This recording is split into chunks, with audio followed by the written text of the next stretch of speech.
অন্তর্বর্তীকালীন সরকারের প্রধান উপদেষ্টা অধ্যাপক মোহাম্মদ ইউনূস তাকে রংপুরের একজন উপদেষ্টা হিসেবে বিবেচনা করার জন্য জুলাই-আগস্ট বিপ্লবে শহীদ আবু সাঈদের পরিবারের প্রতি আহ্বান জানিয়েছেন।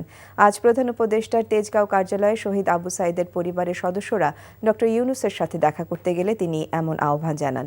প্রধান উপদেষ্টা এ সময় শহীদ আবু সাঈদ ফাউন্ডেশনের সনদপত্র আবু সাঈদের পরিবারের হাতে তুলে দেন। আবু সাঈদের পিতা মকবুল হোসেন সনদপত্র গ্রহণ করেন। আবু সাঈদের ভাতিজা মোহাম্মদ লিটন মিয়া এ সময় উপস্থিত ছিলেন। প্রধান উপদেষ্টা আবু সাঈদের পিতামাতার স্বাস্থ্যের খোঁজ খবর নেন এবং সরকারের পক্ষ থেকে তাদের পরিবারকে সর্বোচ্চ সহায়তার আশ্বাস দেন।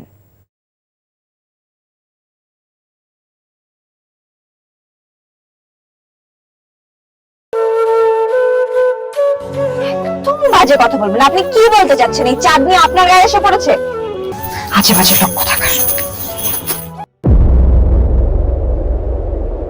তোমার নাম তো উজান চৌধুরী, কিন্তু আপনি কে? আমারে তোমার চিনার কথা না, তোমার দাদার আমলের মানুষ। আমার নাম সাজবাতি। চাঁদনি, আবার কবে দেখা হবে? আমি ওসমান। তুমি তো দেরি করে এলে কেন? আমি তো এই ফার্স্ট টাইম এখানে এলাম। আমি তোকে অনেক বছর ধরে খুঁজে বেড়াচ্ছি। সব কিছুর জন্য তুই দায়ী।